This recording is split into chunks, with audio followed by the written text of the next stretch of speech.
Let me ask you something really quick. If you stopped working tomorrow, like literally just didn't show up, how much money would actually hit your account this week? For most people watching this, the honest answer is nothing or close to it. And I get it because I was one of those people. I used to run an SMMA, doing about 30K per month. And I was pretty much just constantly drowning in work with 15 different VAs hitting me up from all different angles. They were in Egypt, the Philippines, Bangladesh. I had over 25 active clients constantly hitting up my phone, calling me, texting me, emailing me. And if I stopped working, the whole system just imploded. On paper, the 30K per month looked amazing, but in reality, I was just a sinking ship. Every single dollar that came into the business required me to show up to more calls, show up to more meetings, and I was stuck in this rat race where the only thing that would keep the business afloat was going to get more clients, which would only cause me an even bigger headache on the back end, managing a bigger team, managing more clients. All of that just to be basically breaking even. An issue wasn't my skills, it wasn't my work ethic, it was simply the vehicle I was in. The model was just broken. And after a year and a half of struggling through my SMMA, I shut it down at 30K per month and I went all in on growth operating. Fast forward to today, and I have a couple creator partnerships. One of those being Joseph Kateri. He's in the real estate investing niche. And when he first brought us on, he was doing about $400 per month, selling 1 hour long consulting calls for $100 a pop. And after just a few months working together, we were able to make 130K cash collected in a single month, where I took home 25% of that personal profit from one single partnership. And my days are not crazy like they used to be. I work 4 to 5 hours a day. I'm currently in Portugal for the summer. Before that, I was in Cape Town, and before that, I was in Bali. And so in this video, I'm gonna break down the full system. And I'm gonna be honest with you, this is an entire free course. It's gonna be a long video because I'm not gonna give you the surface level version that every other growth operator YouTube video gives you. I'm gonna go through everything with the actual depth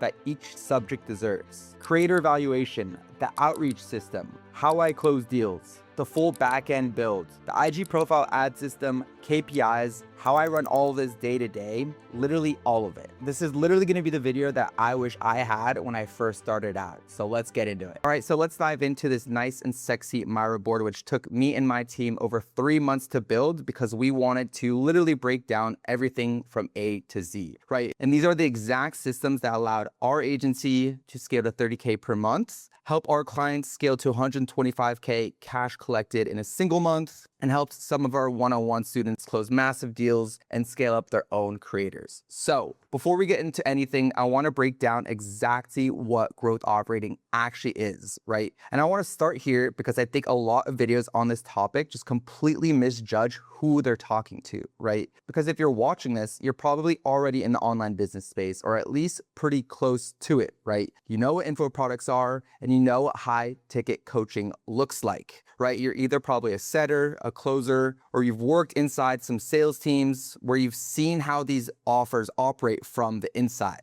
right? You understand the ecosystem. So I'm not going to explain it to you like you've never heard any of this before or like you're some beginner, right? Because here's what growth operating actually is in real terms for someone who's already in the space, right? So as you know, you find a creator or coach who has an audience and some level of traction. It is not properly monetizing what they've built, right? As we all know, the creator economy is absolutely exploding right now. Everyone and their mother is starting to make content online, and there's currently over 207 million content creators in the world today, right? So there's massive opportunity here. And basically what you do is you come in and you take over the entire revenue side of their business, right? From their offer structure to their funnels, their sales teams, their paid traffic, their DM automations, the email sequences, literally all of it. And then your client is pretty much responsible for just creating more content and helping these guys get amazing results inside of their program. And so with this, instead of charging them a retainer, you take a percentage of everything you generate for them. That's it,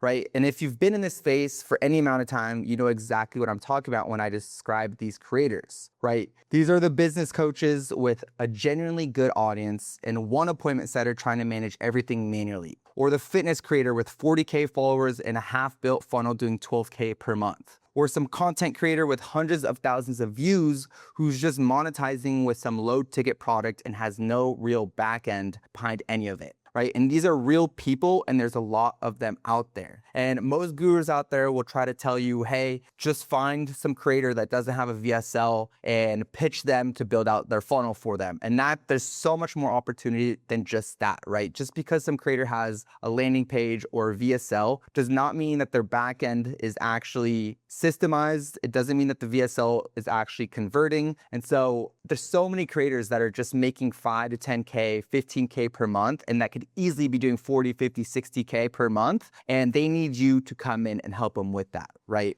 And what they all have in common is that the content side is working. The audience is building, the trust is there, but the infrastructure that actually converts that audience into consistent, scalable revenue doesn't exist. Or it exists in a broken, incomplete version that is leaking money everywhere, right? And that's exactly where you come in. You build the machine, the offer gets tightened up, the funnel gets built properly, the sales team gets hired and managed, and the paid traffic gets dialed in, and you take a percentage of what that machine produces. And here's the thing that makes this completely different from any other position in this space, right? Your income is directly tied to how well you do your job, which is a good thing. Not to how many hours you work, not to how many clients you stack, to the actual results you produce. And that alignment is everything, right? I've ran my SMMA, and that's exactly why this model rewards skill so heavily. If you're not good at what you do, RevShare punishes you. But if you are, the ceiling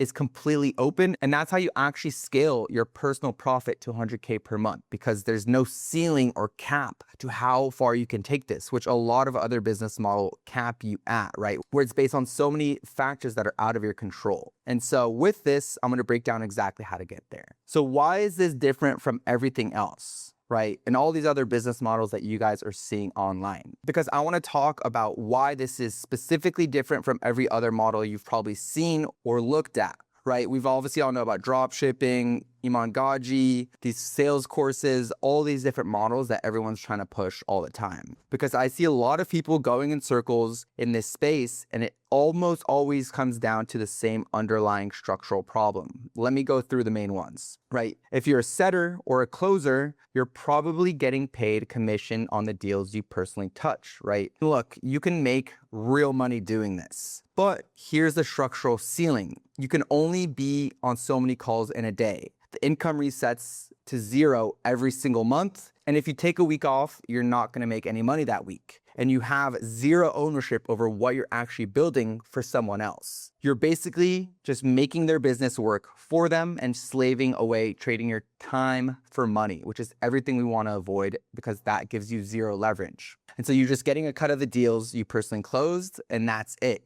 Or you're a copywriter, media buyer, funnel builder, or website designer, where the same core problem is happening just from a different angle, right? You're billing either hourly, per project, or on a retainer, and the ceiling on a retainer is whatever you agree to charge, right? Completely regardless of how good your results are. If you take a brand's funnel from 30K a month to 150K a month, with your work, you're still getting paid the exact same retainer. The upside does not exist no matter how good you are. Or the SMMA model, right? I used to run my own SMMA before getting into growth operating, where I scaled it to 30K per month, and it was an absolute nightmare. And with this, I'm speaking from direct experience, right?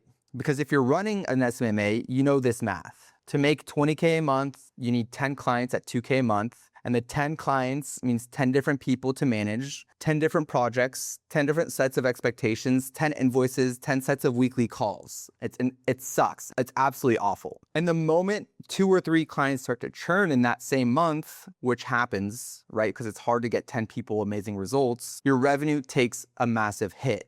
And you're always just chasing new clients and just always focus on acquiring more clients, right? Because that's how you ultimately grow the business. And so when your focus is on always getting new clients, client results start to suffer, right? Because you're not focused on fulfillment. You're focused on growing the business, because obviously we all want to make more money. And so you're always just managing the situation, right? You're always one bad client relationship away from a difficult month. And I know this, right? Like I said, because I've been at 30K per month with an SMMA, and it's one of the biggest nightmares, right? The revenue looks great from the outside, but the actual business underneath was a complete mess. And SMMA is basically just a service-based business, right? Where you offer a done for you service to someone. It can be an online business, it can be a local business. And this is really similar to the AI agency model that a lot of people are pushing online these days. But here's the actual growth operating math. Right? Take my client, for example, Joseph Kateri, where we did 130K in a single month. My rev share was 25% of that, right? So that's $32.5 thousand we made in 1 month from one client, one relationship. Not 10 clients, not 20 clients, one partnership where I built the machine and the machine runs itself, right? And this client only has 12,000 followers, right? He doesn't have some insane audience, right? You can do an insane amount of cash collected with just these small little creators that are littered all over Instagram, TikTok, and YouTube. And I'm not the one trading my hours for that number, right? The funnel is live, the sales team is running, the paid traffic is going, and my job is just to optimize and manage the system that I built, not to grind out deliverables from scratch every single month. And that's the leverage right there. And it's only possible because of the rev share model. If I had charged Joseph 3K retainer, I would have made 3K, no matter for the results that we got him. But because I took a percentage, I was able to make $32.5 thousand in a single month. And the difference between those two numbers is the entire argument for growth operating, right? When you're on a retainer, the creator sees you as a cost, a line item in the budget. And when the results dip, you're the first one to get cut. But when you're on a rev share deal, as a partner, they want you to win because when you win, they win. And that's what makes an amazing relationship, right? And that shift in dynamic changes everything about how these partnerships work long term. So now that you understand the growth operating space, how it works, and why you want to be framed as a growth operator, here's exactly how I find and evaluate creators, right? So this section is probably the most important section in this entire video. Creator selection is the single highest leverage decision you can make as a growth operator. And if you get this wrong, you are not going to make money. I've seen it happen so many times where these growth operators focus their time on the wrong creators and it ends up costing them a lot of time, right? Instead of making 10K per month, 20K per month, 30K per month in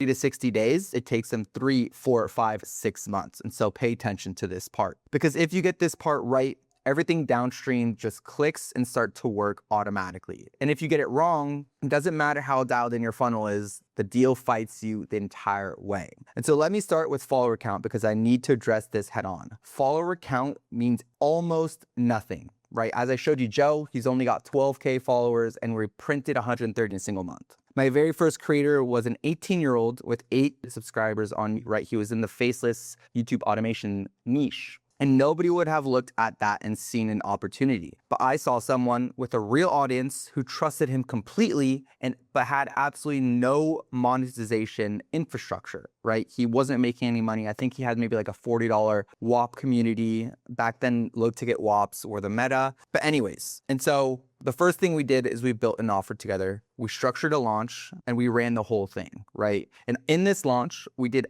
$10,000. And I had a 50% rev share at the time, right? This is at the time that Eddie Cumberbatch, if you know him, the OG growth operating guru, he would tell us that like, hey, you should go for 50% rev shares. And that's what I did. And it worked back then. And so in that 10K launch, I was able to make 5K in pure profit. No team to pay, no overhead, no nothing. Just skills that I applied to the right situation, right? And this allowed us to collect 10K. I was able to make 5K in personal profit from one partnership with a teenager with only 800 subscribers on YouTube. And this was all the proof that I needed to make me realize that growth operating is the way to go, right? Even though I was running my SMMA where we were making 30K per month, my margins were barely break even, if that. So 5K profit without having to pay any softwares, team, any fulfillment costs was like an absolute dream to me. And all of this to say is that not only is growth operating extremely profitable, but you don't need big creators to actually print money, right?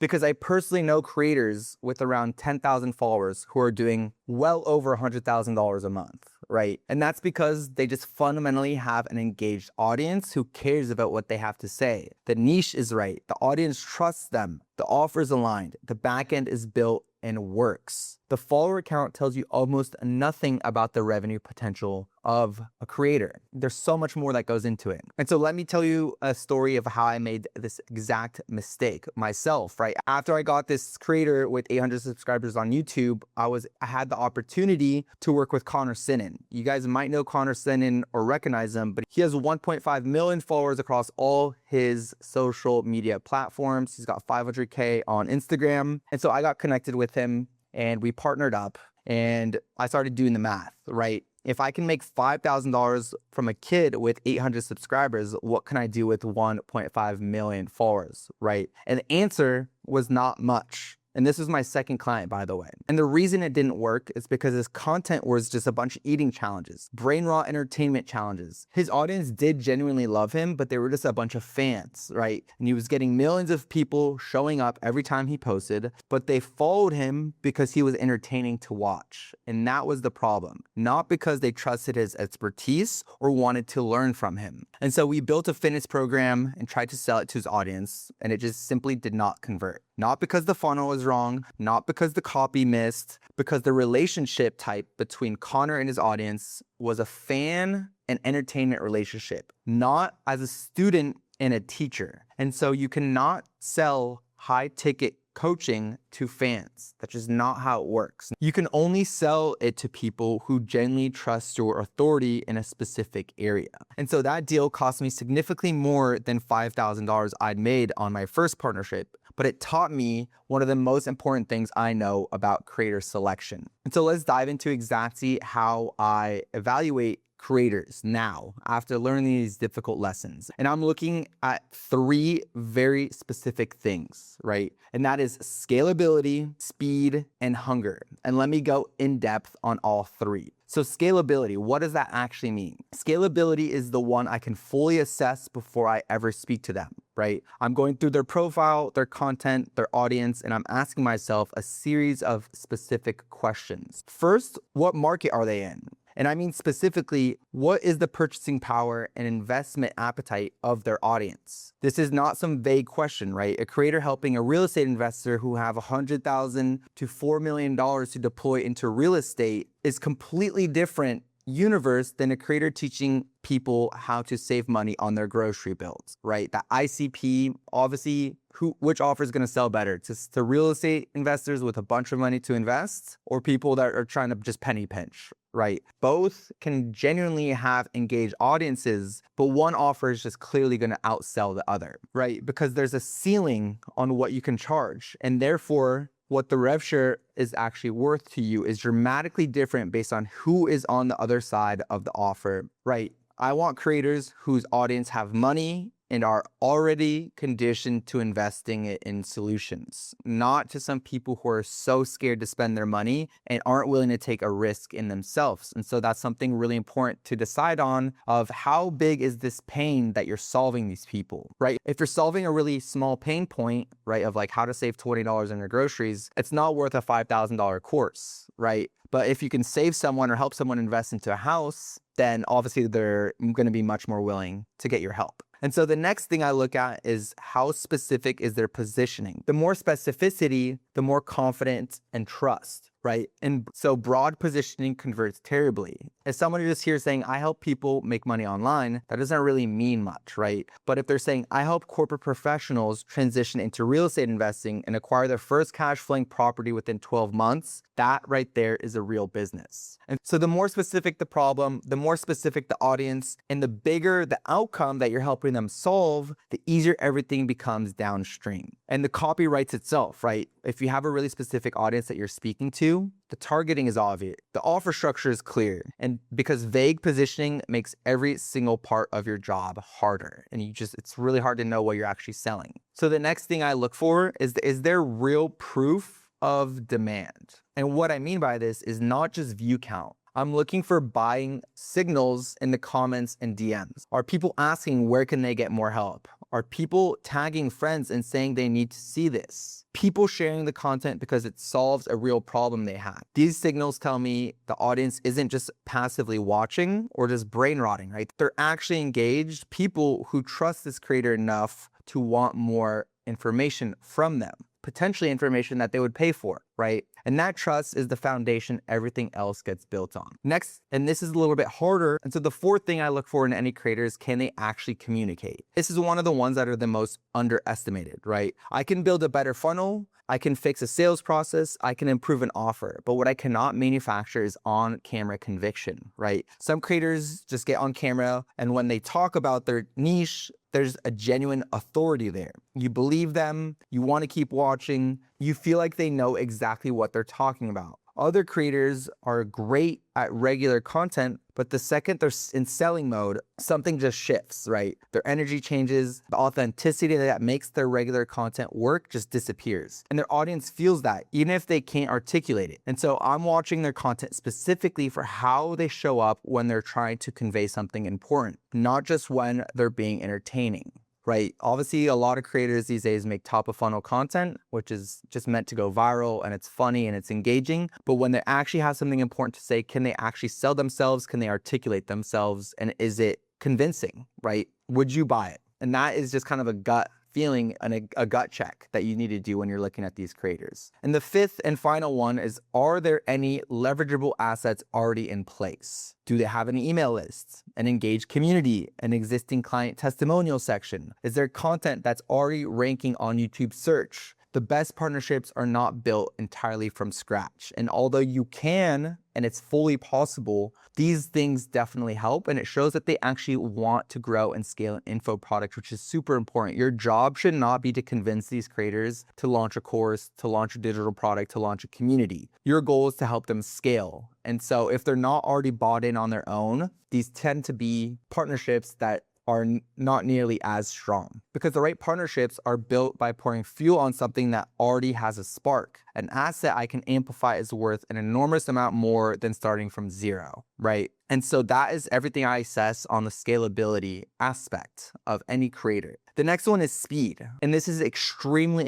important, and it's harder to identify. You'll only be able to identify this from these small interactions that you have with these creators, whether that's in the DMs or whether that's on an actual call with them. So like I said, you can only assess these once you actually start interacting with them. And it actually tells me more about whether a partnership will actually succeed than almost anything else I've listed above. If a creator takes 3 days to reply to a simple message during the outreach phase, that behavior doesn't change once we're actually working together. The ones who move fast in outreach move fast when you need content filmed for a launch or a VSL, for example. And when you need a quick decision on an offer change, or when the sales team needs material by tomorrow, right? If you're constantly just waiting for information from your creator, it's going to be impossible to scale them and actually make a ton of money. Because the ones who are slow in outreach are the ones that are slow in everything. And in a rev share partnership where our income compounds directly with momentum, a slow creator is generally one of the most expensive problems that you can have.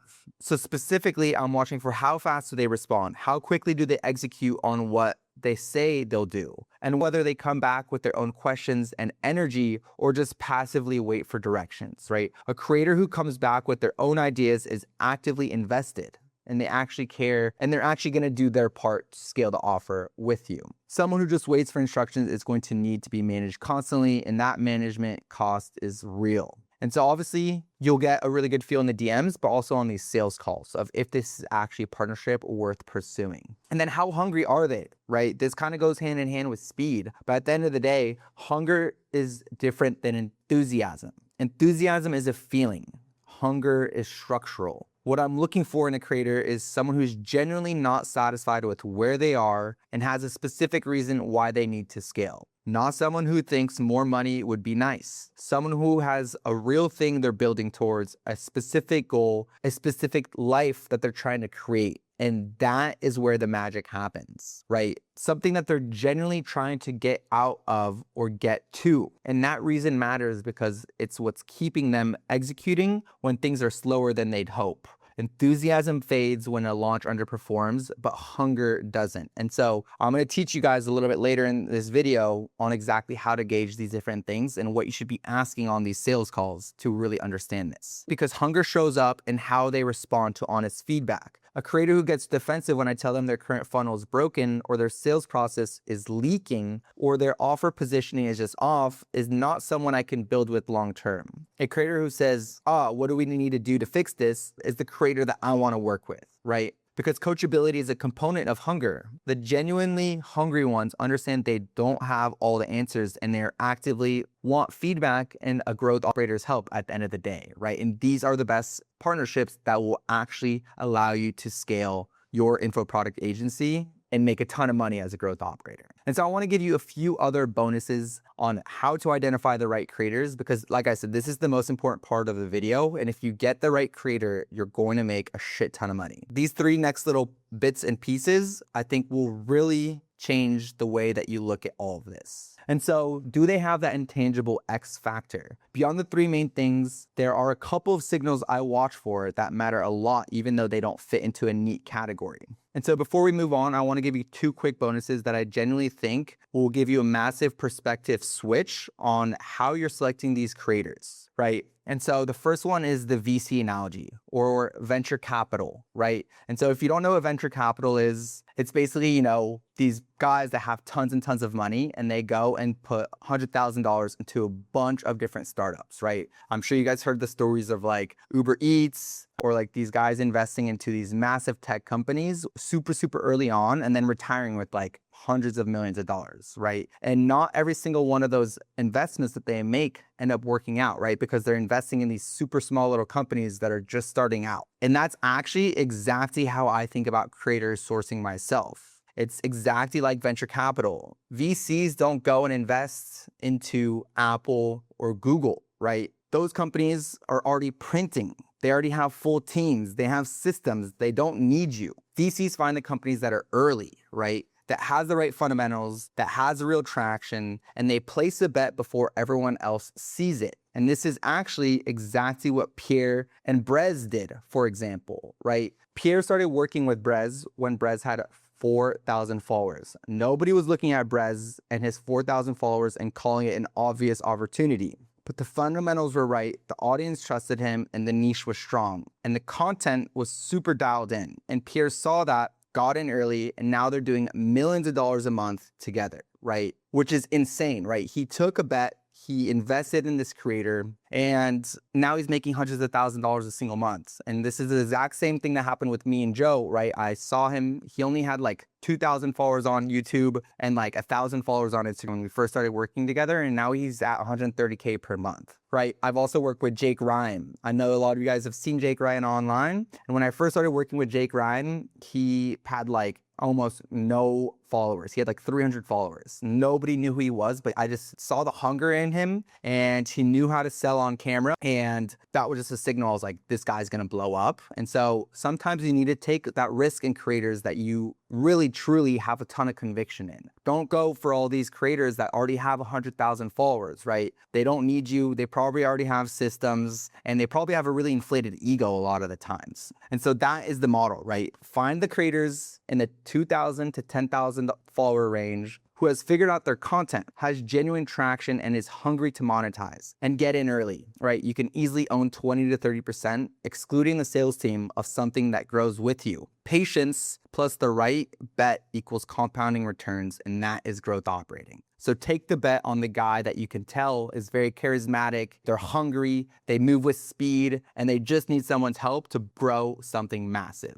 And the next tool that's super, super useful for me in identifying the right creators is what I call my 7-figure scraper. And so practically speaking, how do I actually find these creators, right? Because I'm definitely not just spending all of my time on Instagram looking for them. And so what we did is we built a proprietary scraper that runs on N8N, Appify, and SERP API, right? And it's these extremely complex workflows where you just put in a niche, an audience size range, right? Like I said, I go for anywhere from 2,000 to 10,000, an engagement threshold, and it outputs a ranked list of qualified creators across Instagram and YouTube who match. So what used to take me a full day of manual research per target now takes minutes for hundreds of creators, right? But the scraper just gets you in front of the right people. You still have to apply everything I just walked through. The tool does the volume work, but you still need to evaluate everything on your own. And so with these 2 tools, you're going to be able to get creators in a week or 2 maximum, right? And so with that being said, here is the exact outreach system that I use to actually get on a call and close these creators. But now how do you actually reach out and get them on a call? And so this is where I see most growth operators completely fumble it. And it makes sense because the advice out there is either just a blasted DM to everyone, which doesn't work, or they write a fully custom message for every single prospect, which is just unsustainable at any real volume, right? So what I developed is what I like to call the Dream 100 system combined with the hybrid outreach method. Let me walk you through both. So the first is the Dream 100, right? What you're going to want to do is you're going to want to identify 100 creators you want to work with, the ones who meet all the evaluation criteria we just went through, and you start building real relationships with them before you ever send a single outreach message. And so if you actually want to get a creator and you actually want to go all in on growth operating, you need to actually act like it. And so the first thing that you're going to want to do is you're going to need to optimize your Instagram profile, right?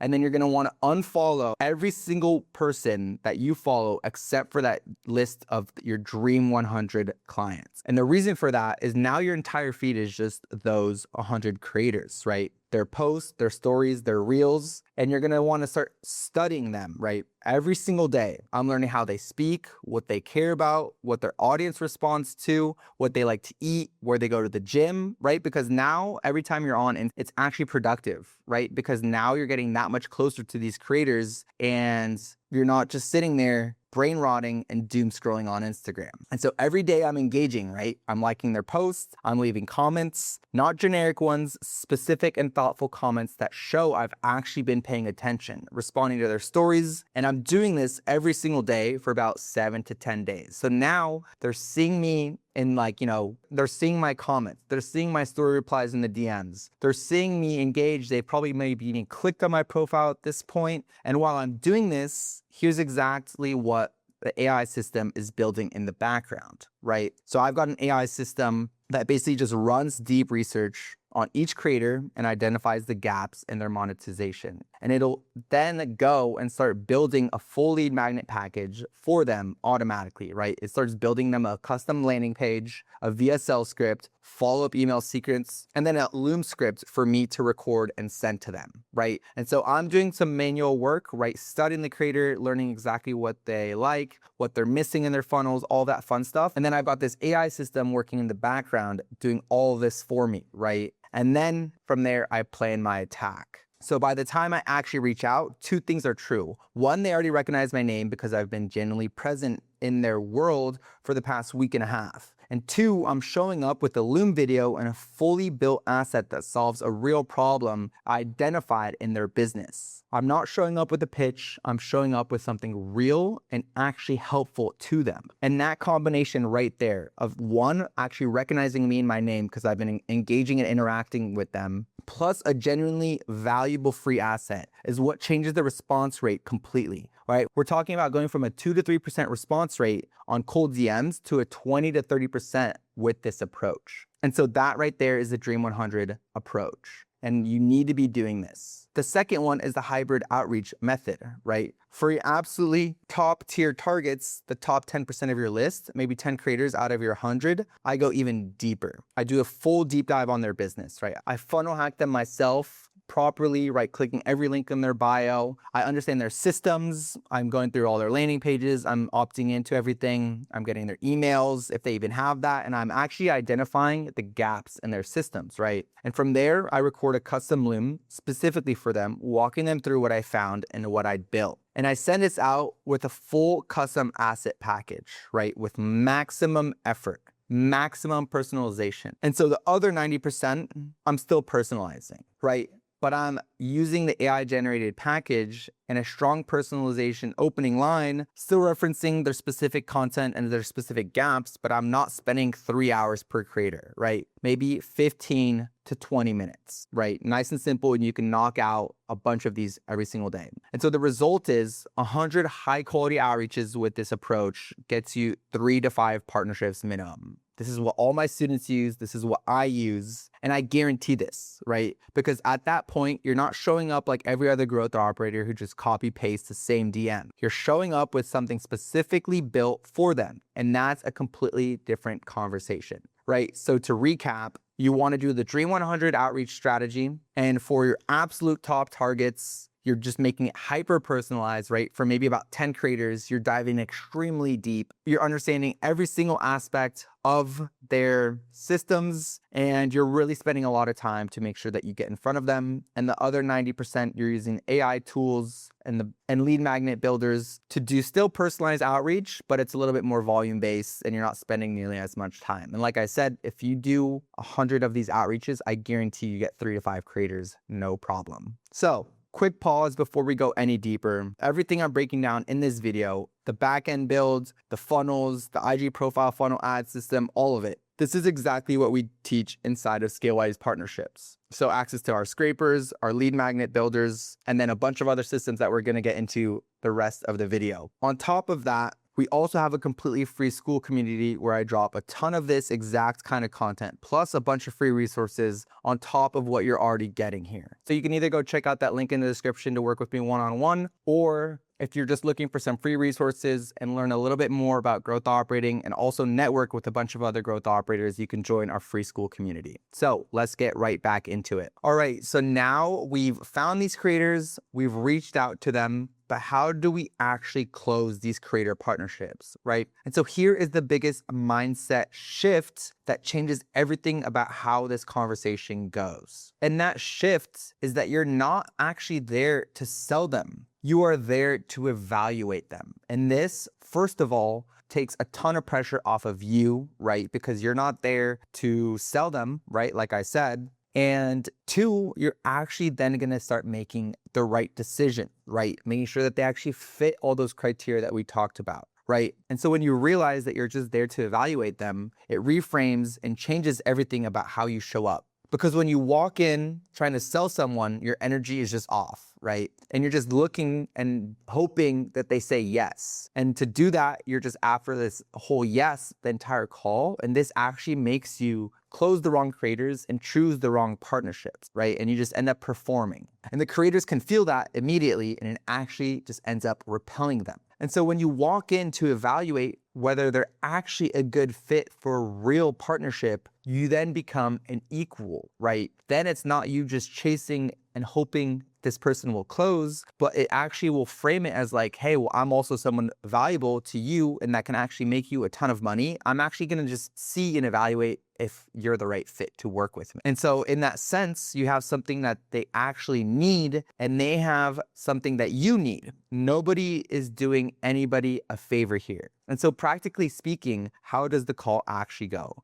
Before I ever get on that call, I've done deep research, right? Anyone that I've booked in and committed and confirmed to their call, I'm diving deep. Their content, their funnels, if they have one, their offer, their audience engagement, right? I know every single thing about this creator, probably better than they even know about themselves, right? I walk in knowing their business. And so when I can sit across from them and name their specific gaps, and when I can say, here's exactly what you're missing, and here's specifically what I'd build to fix it, that is not a pitch. That is a diagnosis, right? And a creator who feels genuinely understood in that moment is already thinking about working with you before you've even made them an offer, right? Because they're like, hey, this guy clearly has what I need to fix all my problems. It just becomes a no-brainer, right? And there's no convincing, they're convincing themselves. And so the questions I ask on the call is, what does your current income from your audience actually look like? I want to understand the real baseline, not what they put on Instagram, right?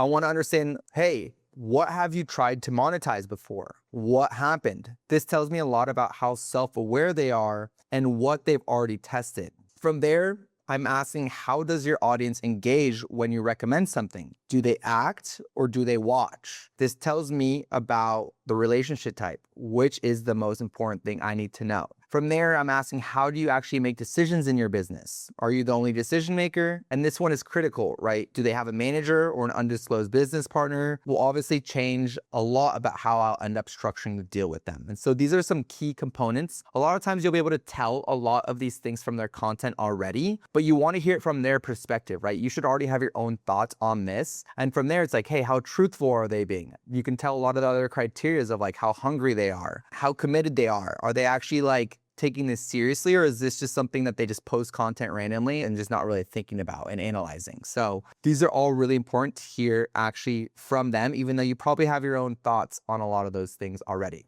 From there, I'm listening for these next specific things throughout the call, right? One, I'm listening for coachability, right? Are they willing to hear that something that they've been doing isn't working? Or do they take offense to it? Or they just try to act like they're always right in every situation, which is definitely a huge red flag, right? And do they actually want to move, or do they want to just think about it for 3 months, right? Is now the right time, or is it not? And so I'm just really listening for whether they actually believe they can help their audience or whether they're just trying to extract money from it. And you can genuinely hear the difference, right? The green lights are clear. They move fast. They ask specific follow-up questions. Their audience is already showing some buying behavior organically, and they're open to hearing that their current approach has gaps, right? They trust you before the call even ends because you've done your research and you've shown your expertise. And it's not hard to do this, right? All you need to do is just funnel hack. You don't need to be a pro growth operator. Even if this is your first client and you've never scaled anyone, you can easily show up and just show that you know what you're talking about by just studying them,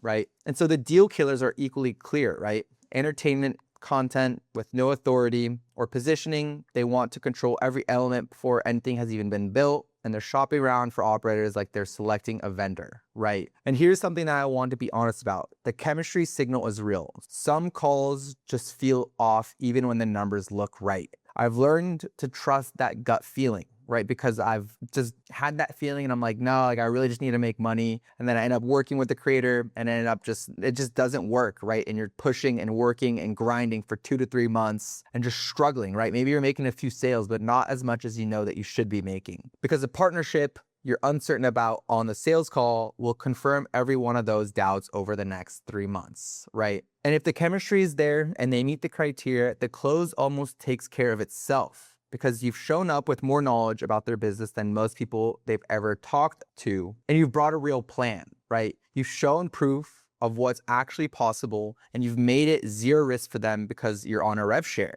You don't pay anything unless you generate results. At that point, it's not really a pitch. They're just making a decision, right? And so the biggest thing when you're showing up to these calls is actually just having conviction that you know what you're talking about. You don't need to be an expert at sales, right? How to run a sales team. You don't need to be an expert at funnel building. You just need to know enough and speak about what you know confidently. And then from there, just focus on the relationship with that creator. If you just have a good vibe with them and they like what you're saying, they like your energy, you're confident, these different things is what's actually going to get a creator over the line. And you might fuck up your first couple sales calls, but that's part of the process. And that is part of just getting better at the end of the day. So a lot of people get really nervous for these sales calls, but stop treating them like sales calls, right? So from there, you're going to find that creator that you really click with, and you're going to partner up with them, and you're going to be ready to build their back end. And so you've closed the deal, you signed them, and you've got maybe 14 to 30 days to get everything live and start generating revenue. And so here's what that actually looks like. So the first thing you're going to want to do is dial in their offer, right? First thing we build is the offer. And this sounds obvious, but I see so many operators skip this constantly. A good offer is not, hey, one-on-one mentorship or work with me one-on-one or coaching with me. A good offer has a specific transformation for a specific person with a specific outcome, right? Just my client, Joseph Kateri's offer is not a generic real estate investing education offer. His offer actually guarantees a house. So every single person that comes out of his program walks away with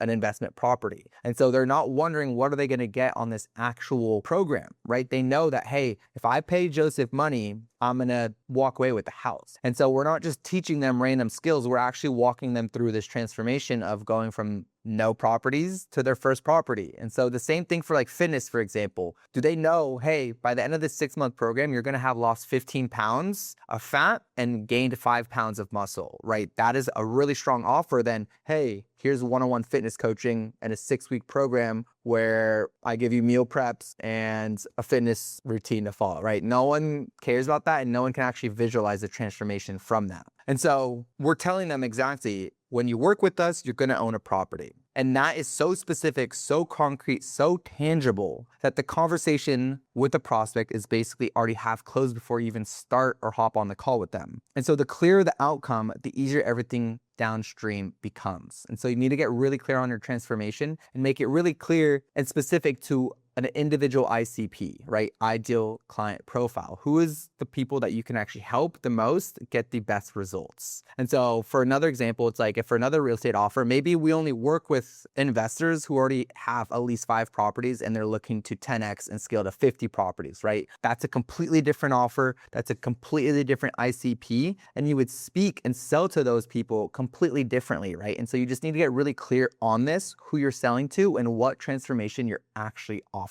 So once you get clear on this, it's time to actually build out the funnel, right? And the core of this is a VSL or a video sales letter that lives on a landing page. And the goal of this VSL is for the creator to be speaking directly to the audience's pain points, sharing their own story, explaining what they're offering, and giving a clear call to action to book a call, right? The landing page is nice and clean, does one job, and has one button. We're not there to build some crazy, extravagant, messy landing page that's just distracting and taking away from the next step that we want them to take, which is, of course, to book a call to speak to our sales reps. And so once they do book that call, from there, we want to set up email follow-up sequences for anyone who visits but doesn't book immediately, right? So anyone that opts in, we're then going to start building out email sequences to make sure that we actually have dialed in systems for people to not just leave and forget about us. And we're emailing them, reminding them of our results, how we can help them, and then making CTAs in those emails for them to book a call, right? So we're actually building these robust systems. And so that nurture sequence is going to keep the creator top of mind and bring people back to the calendar over time, right? In these email sequences, we typically want to build it to be like 10 to 15 emails that we're pepper people with every 2 to 3 days. So we're just staying top of mind, right? So from there, the sales team, once the funnel is live, we build the sales team. At minimum, you need 1 appointment setter and 1 closer. The setter's job is to reach out to everyone who opts in, qualifies them, and gets them into the calendar,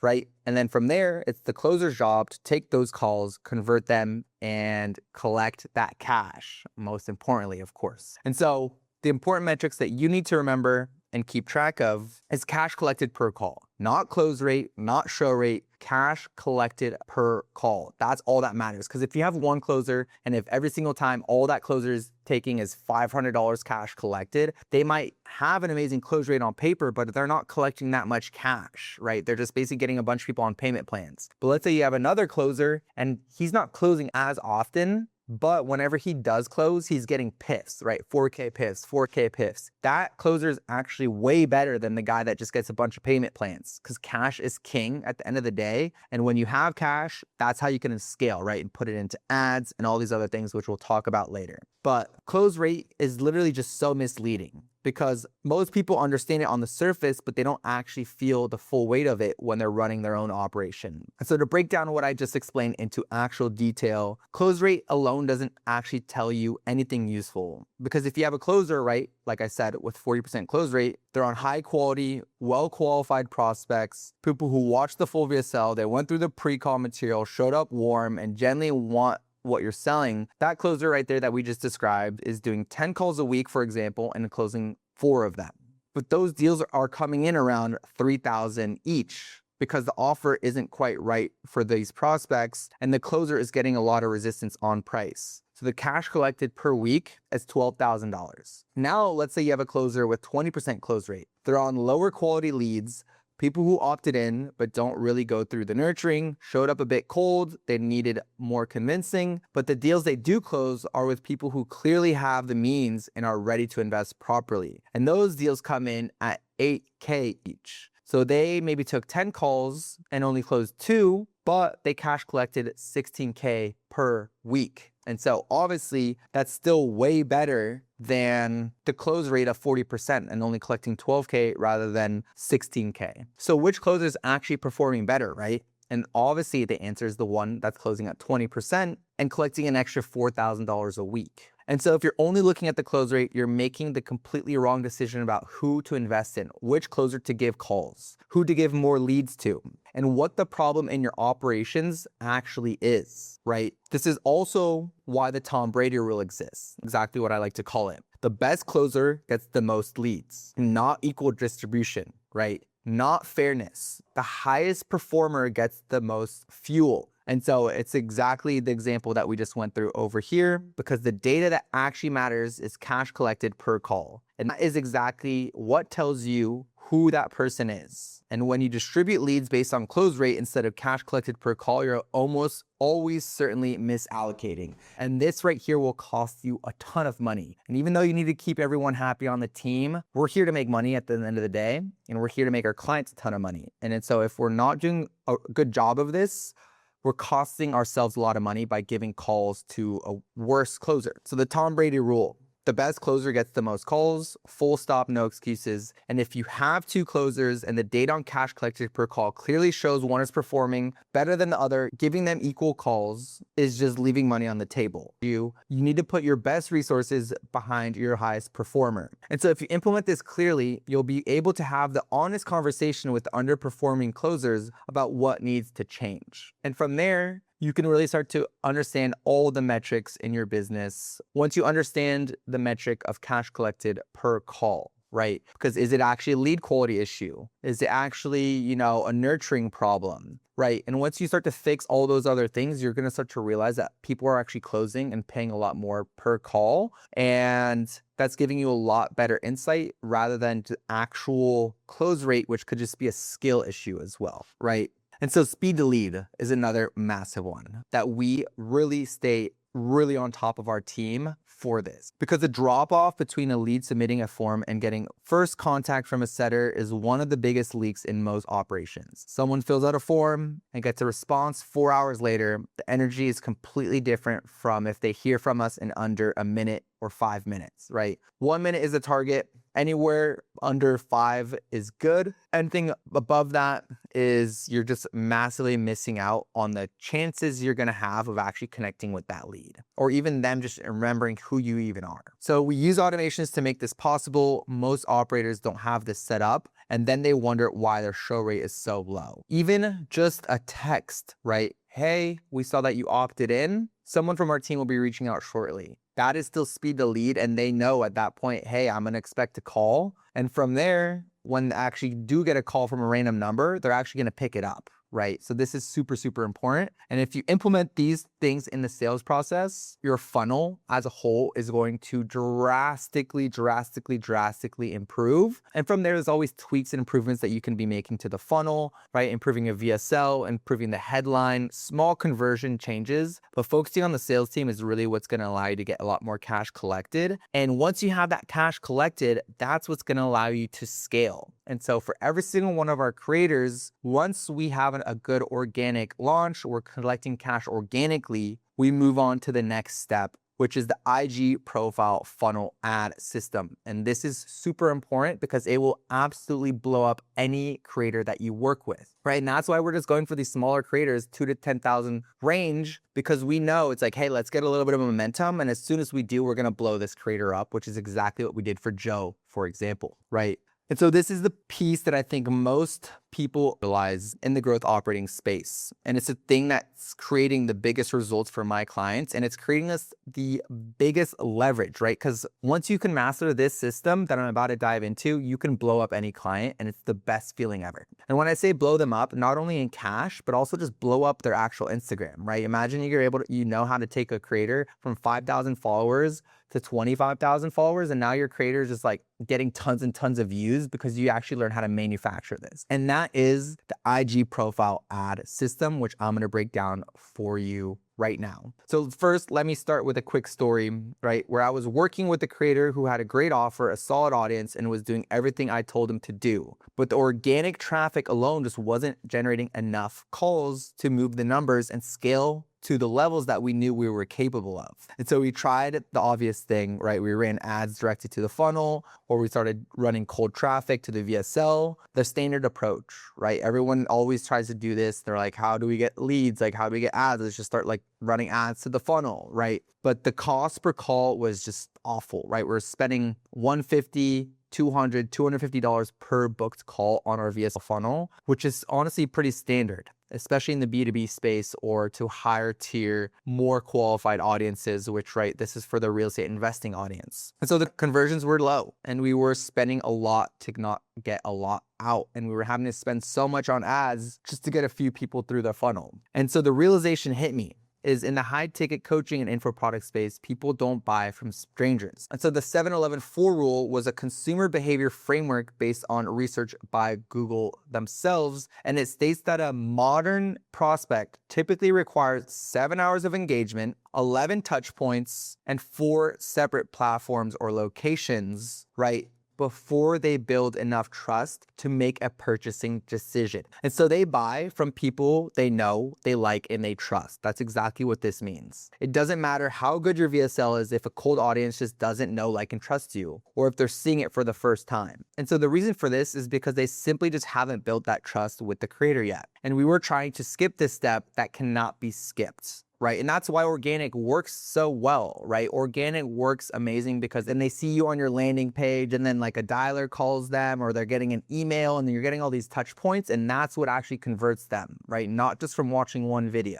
And so what we ended up doing is we ended up testing something different, right? Instead of sending traffic to the offer and to the landing page, we sent traffic to his profile. And this changed everything for us. And the goal was not a click. The goal was not a conversation. The goal was not a conversion, not a sale. The goal was a follower. We were just optimizing to get him more followers, to get cold people into the creator's Instagram, let them consume the content, let them watch the creator teach and share and build a relationship, and let the organic content do the trust building work before these people ever see a price tag. And then we retarget them like a bunch of savages. So the people who have consumed the content, who know who the creator is now, those are the warm audiences. And when a warm audience sees an offer from someone they've already been following, the conversion rate is just completely different. It's just uncomparable, right, compared to cold traffic. And so this is the 3-stage structure. Stage 1 is top of funnel content, right? We run meta ads targeting cold audiences where the creative is designed to get people to click through to the creator's Instagram profile.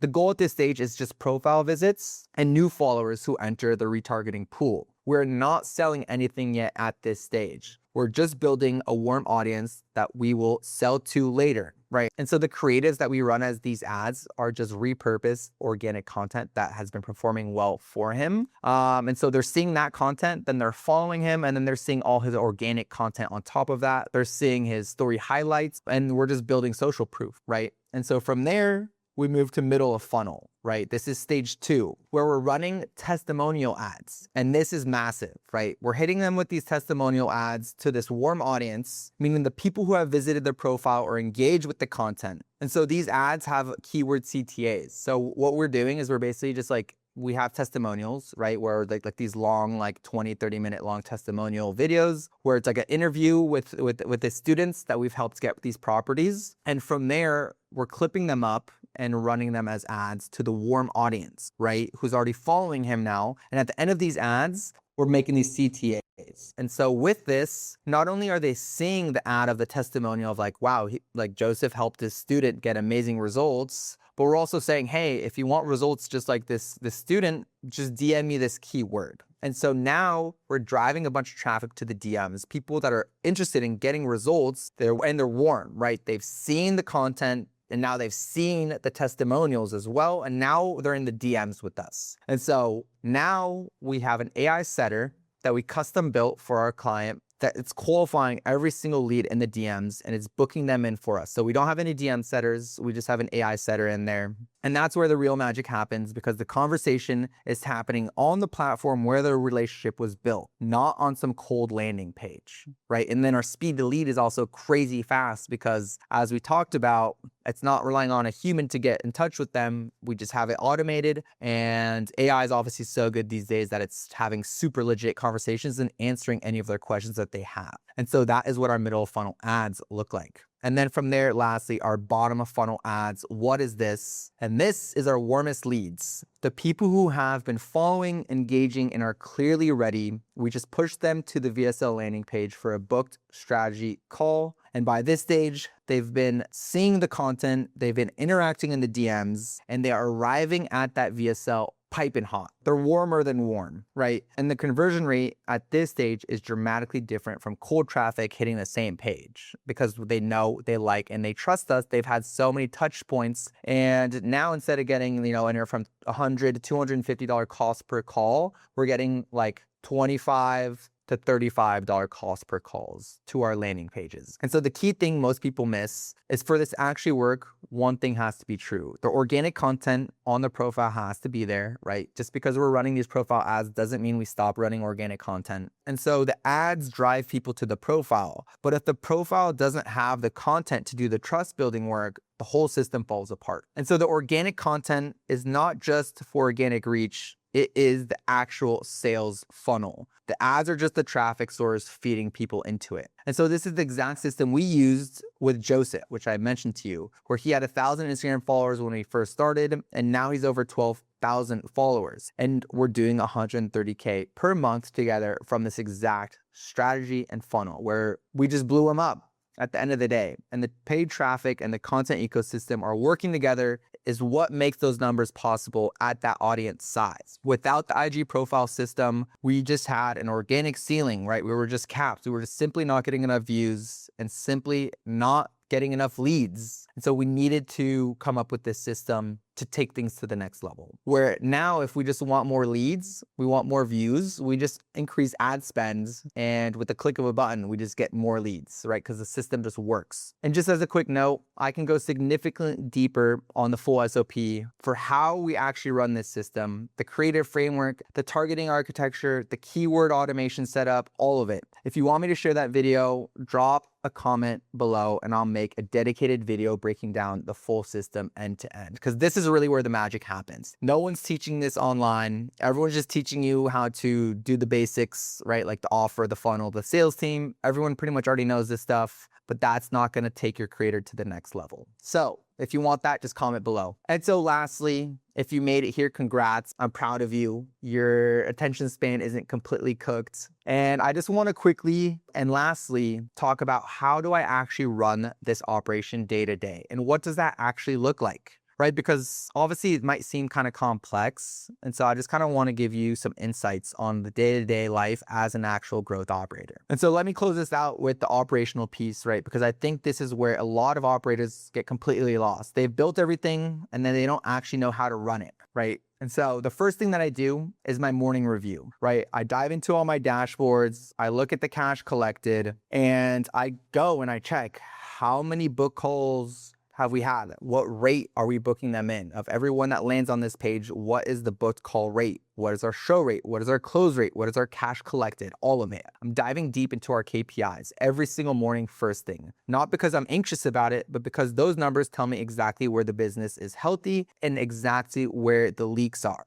And so from there, the number one question I ask myself every single day is, what is the biggest bottleneck right now? Is it traffic? Is it show rate? Is it close rate? Is it lead quality? Each of those has a completely different solution, right? And if you identify the problem, you can spend weeks optimizing the wrong thing while the actual issue just keeps bleeding out. And so that's the first thing you need to do, is just identify the bottlenecks in the business and just attack that aggressively from there. From there, here's how I allocate my time, right?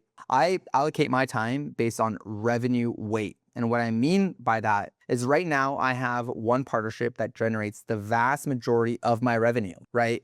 And so because of that, that partnership gets the vast majority of my focus, probably 70, 80% of my productive time. Just because I have multiple clients doesn't mean I spend all my time equally across them. I need to spend my time on what's going to make me the most money at the end of the day, because we're here to make money. And it's not because I don't care about everything else. It's because that's just the math. right? The thing making you the most money deserves the most of your attention, not equal time and proportional time across all clients. And then on top of that, I've also got ScaleWise and my students, where I'm putting a ton of my focus into that as well, because I love helping people and make sure that they're getting amazing results. And so that's really how I break down most of my time. And so from there, I just lastly want to leave you with this nugget, right? Because quality over quantity is not a philosophy, it's just math. And this is exactly why I switched business models from SMMA to growth operating, because 7 clients at 10K a month comes out to 70K, but 1 client at 130K a month is 130K, right? And so that 1 client is actually way less work, right? You do not have to do nearly as much work managing 1 client as you do 7 different offers, 7 different sales teams, 7 different funnels. It's just chaos, right? And your focus is just completely shifted and you're distracted almost, right? It's hard to dive deep into the weeds of things when your attention is so split up. And so when you're just focused on a better relationship, a cleaner operation, and a much higher ceiling because your full attention is growing one thing instead of splitting your attention across 7 different things, right? And those 7 are making 70K and that 1 is making 130K. And so the operators who build real wealth in this model find one exceptional partnership and go completely all in until the opportunity is genuinely maxed out. And you would be surprised how far you can take these opportunities in these creators. But spreading yourself thin across mediocre partnerships is the fastest way to stay stuck at a number that sounds good, but never actually grows. And so this is exactly why I tell everyone who comes into ScaleWise partnerships that your first priority is finding the right creator. Not finding 10, finding the right one, closing it, building it, and going deep. And that's how you're going to become a savage operator. And from that foundation, you'll have the skills, the proof, and the capacity to add the next one properly and actually scale the right way as a growth operator and become an absolute savage. All right, so that is the full system. Everything that I just walked to is the exact framework that we implement every single day for all of our active clients. Not theory, this is what's actually working right now. And I want to be real with you before you go. Growth operating is not some sort of side hustle. It's a real business that requires real skills. So if you came into this video looking for something easy, it probably wasn't the right video for you. But if you're someone who's hungry to learn and understands the online business space, maybe you're a sales rep, a copywriter, a media buyer, and you're just stuck in the wrong vehicle, then this changes everything. Because the skills that you already have are worth 10 times more once you actually own a piece of what you're building. Now, if you want to build this properly and you don't want to be stuck for the next year figuring out what took me personally 3 years to figure out, then I run a program called ScaleWise Partnerships. It's 6 months long, and we actually hand you every single one of our systems and SOPs that we run for our active partnerships. Not a course about the systems. Our entire CRM snapshot, the outreach systems, the KPI dashboard, all of our contracts, our recruiting systems, our 7-figure lead scraper to get high quality partners through the door. Literally everything handed over to you. And the best part, once you book a call with a creator from our 7-figure scraper, we'll actually hop on the call with you and close the creator for you.